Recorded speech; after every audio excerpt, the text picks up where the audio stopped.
Saya dengan ini menyatakan bahwa saya tidak akan bersedia lagi untuk dicalonkan sebagai presiden. Untuk melaksanakan tugas-tugas yang sangat berat karena berbagai krisis di bidang ekonomi, politik, dan hukum, maka saya segera akan mengadakan reshuffle kabinet sehingga kabinet pembangunan 7 berubah menjadi kabinet baru yang dinamakan kabinet reformasi. Kesempatan ini saya gunakan untuk menyampaikan duka cita yang sedalam-dalamnya kepada korban-korban peristiwa dan korban-korban kerusuhan yang terjadi. Semoga arwah para korban diterima oleh Tuhan Yang Maha Esa dengan sebaik-baiknya. Kepada anak, sanak keluarga dan korban daripada para korban, kiranya diberikan kekuatan iman dan ketabahan oleh Tuhan Yang Maha Esa. Sekali lagi, terima kasih atas perhatian daripada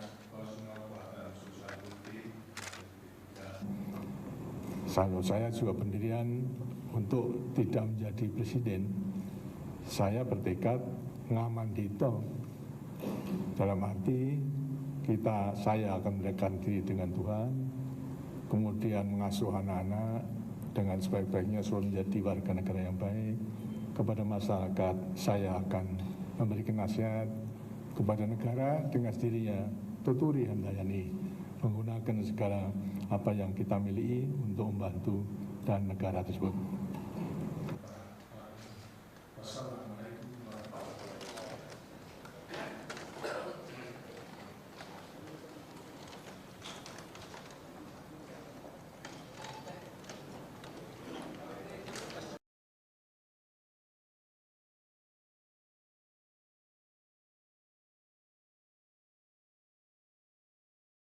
Piye kabare seenak zaman kuto, terlepas dari segala kontroversi yang pernah dilakukan beliau, hidup di zaman Soeharto memang enak. Jujur saja, semasa pemerintahan Orde Baru Soeharto, rakyat hidup dengan sangat makmur, gemah ripah loh jinawi. Mulai dari harga pokok yang terjangkau, kerjaan mudah didapat, serta sangat aman. Meskipun di belakang itu semua, utang negara diam-diam membengkak. Berikut ini obrolan panas sajikan 4 kenyamanan pada era Soeharto. Yang pertama, apa-apa murah. Apa yang bisa dibeli dengan uang 50.000 sekarang ini? Tak banyak, bahkan beli pulsa dan internet saja masih kurang dibandingkan dulu. Dengan sejumlah uang itu, kita bisa membeli apapun, mulai kebutuhan sebulan ke depan sampai cicilan rumah. Wow! Tak hanya barang-barang, biaya pendidikan juga sangat murah. Dulu sekolah-sekolah mematok tarif yang sangat terjangkau, bahkan sampai tingkat universitas. Mungkin yang lahir tahun 90-an ke bawah merasakan enaknya bayar SPP cuma 1.000 atau 2.000 saja. Biaya berobat juga sangat terjangkau. Rumah sakit mematok biaya yang murah. Untuk PNS, TNI, dan Polri biasanya disediakan semacam kartu asuransi kesehatan sehingga gratis berobat. Kenyamanan yang kedua adalah sangat aman. Kriminalitas di era sekarang ini sudah sangat miris. Pada zaman Soeharto, yang ngaku preman pasti didor. Para pelaku kriminal sudah pasti akan suram hidupnya di penjara jika masih hidup. Belum lagi ada aksi hakim jalanan Petrus menembak misterius. Sekarang orang tidak takut lagi melakukan kejahatan. Paling hanya dihukum penjara beberapa tahun. Hal ini jelas berbanding terbalik dengan zaman Soeharto dulu. Yang ketiga, lapangan pekerjaan sangat mudah. Lulus kuliah mungkin membanggakan namun dilematis, terutama dilihat dari fakta kalau pekerjaan makin susah didapat. Apresiasi terhadap jenjang pendidikan saat ini juga masih rendah. Kini lulusan SMA dan SMK sudah jelas apa yang akan menjadi pekerjaan mereka. Namun, pada era Soeharto, soal apresiasi pendidikan terhadap pekerjaan sangat berbeda. Dulu lulusan SMA sudah bisa masuk PNS, bahkan di perusahaan bisa jadi mandor dan setingkat kepala.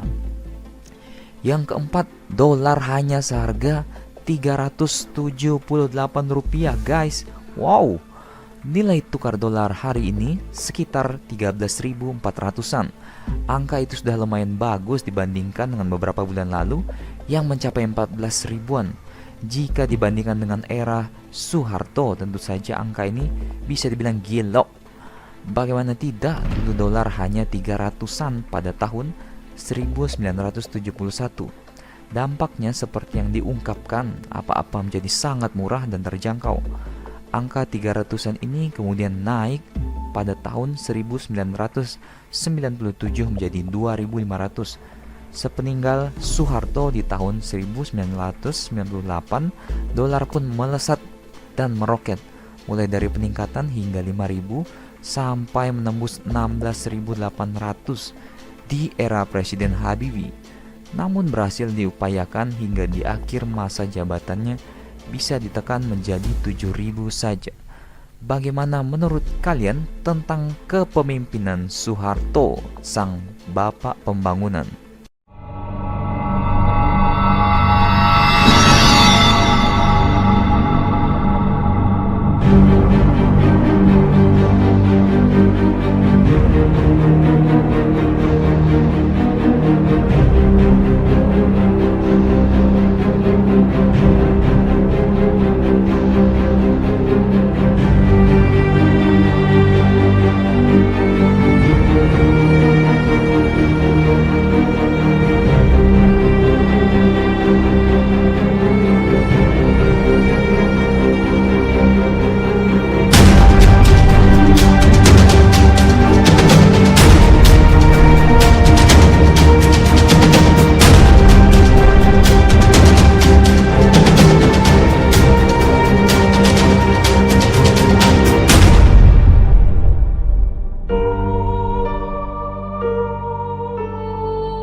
Sekarang ini banyak meme ya, sejak beberapa tahun yang lalu tentang Pak Harto. Itu meme-nya itu munculnya begini. Ada teman-teman tuh ngolok-ngolok saya, ya. Jadi sejak Pak Harto meninggal dan dimakamkan di Menggadek ya, di Surakarta, saya tuh belum pernah saya berziarah ke makamnya Pak Harto. Jadi suatu hari saya pergi ke Solo. Jadi saya minta izin kepada Mangkunegoro, sebab wilayah makam Pak Harto itu bukan wilayahnya Pakubono, itu wilayahnya Mangkunegoro. Jadi saya sempat ngomong ke beliau, Mas Mangku mohon izin, saya mau ke Menggadek, mau ziarah ke makam Pak. Oh silakan Pak Yusril. Jadi saya pergilah ramai-ramai ke situ. Pertama kali saya datang ke makam Pak Harto, saya berdoa untuk beliau. Habis itu kita duduk di dekat makam. Ada teman saya ngolok saya. Dia bilang, Bang, tadi waktu abang di makam Pak Harto itu Pak Harto keluar. Dia bilang, Ril, piye kabare? Ril, gimana kabarnya? Katanya. Baik Pak, gimana ini negara? Sudah sering gonta-ganti presiden, ya. Nggak ada yang beres toh, enakan zamanku toh. Itu yang kemudian jadi meme itu. Jadi Pak Harto ada tangannya begini, ada tulisan enakan zamanku toh. Jadi itu sebenarnya teman saya tuh ngolok-ngolok saya. Tapi itu sih nggak ada kejadian, cuman ya ngolok-ngolok aja. Tapi saya pikir simbolisme itu tiba-tiba pada waktu itu banyak orang salahkan Pak Harto, caci maki Pak Harto. Kalau saya berpendapat ya Pak Harto itu ya manusia, ada kekurangan, ada kelemahannya, tapi banyak juga kemampuan dan kelebihannya. Ya. Saya kenal baik Pak Mahathir Mohamad, ya. Saya sering bertemu beliau. Saya kenal baik Lee Kuan Yew. Ya. Berapa kali suruh saya datang ke rumahnya, dia bilang dia mau ngajari saya, kalau nanti kamu jadi presiden Indonesia tuh mesti begini, kata Lee Kuan Yew ngomong ke saya. Jadi menurut saya Pak Harto melakukan banyak hal yang baik bagi bangsa ini, dan bahwa terjadi penyimpangan, ada korupsi, ya. Saya pikir korupsi masalah sistem, ya. Tidak di zaman Pak Harto, di zaman sekarang pun korupsi banyak sekali, bahkan mungkin lebih banyak dari zaman Pak Harto. Selama sistem tidak dibenahi, selama itu korupsi akan selalu ada. Ya, misalnya sekarang orang pilkada secara langsung, ya, pilkada langsung itu membuka pintu terjadinya korupsi. Tapi ya kita suka pilkada langsung. Saya dari dulu tidak mau ada pilkada langsung. Lebih baik gubernur, bupati itu dipilih aja oleh DPRD. Begitu. Jadi nggak ada suap menyuap.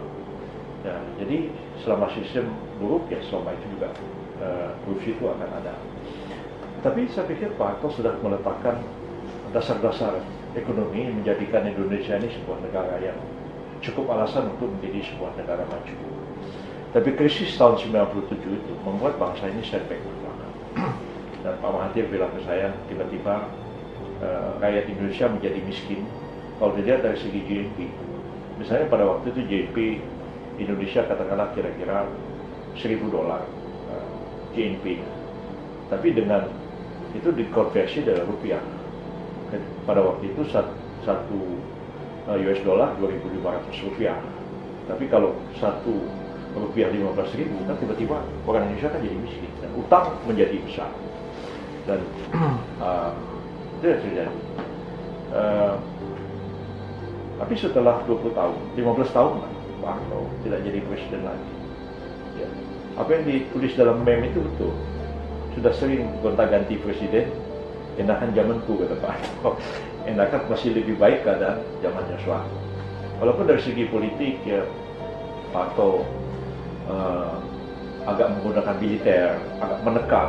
Tapi saya pikir ya awal-awal tahun 70-an itu memang rakyat kita itu belum sepenuhnya siap untuk demokrasi. Sekarang pun saya berpendapat ya, bangsa Indonesia itu belum cukup dewasa untuk demokrasi. Ya ngomong senatnya kadang-kadang, apalagi ada kebebasan media, kebebasan sudah seperti tidak terkontrol. Nah, jadi padahal tidak mungkin ada pembangunan ekonomi tanpa adanya stabilitas politik yang kuat. Teori Pak Harto bagi saya tetap relevan. Nah, kita ini orang Indonesia kadang-kadang suka ekstrim. Ketika muncul rezim baru, dia mau habisi semua yang lama. Dia pikir dia bisa bikin yang baru. Padahal saya pikir perubahan sosial itu adalah kontinuitas dan perubahan, continuity in change. Ya. Itu teori Weber atau teori Ibn Khaldun sudah lama sekali. Selalu ada perubahan, tapi ada kesinambungan dalam sejarah. Nah, jadi kalau Pak Harto dikatakan korupsi, dikatakan itu ini, mungkin juga pada orang lain ya. Tapi pada Pak Hartonya sendiri saya yakin tidak.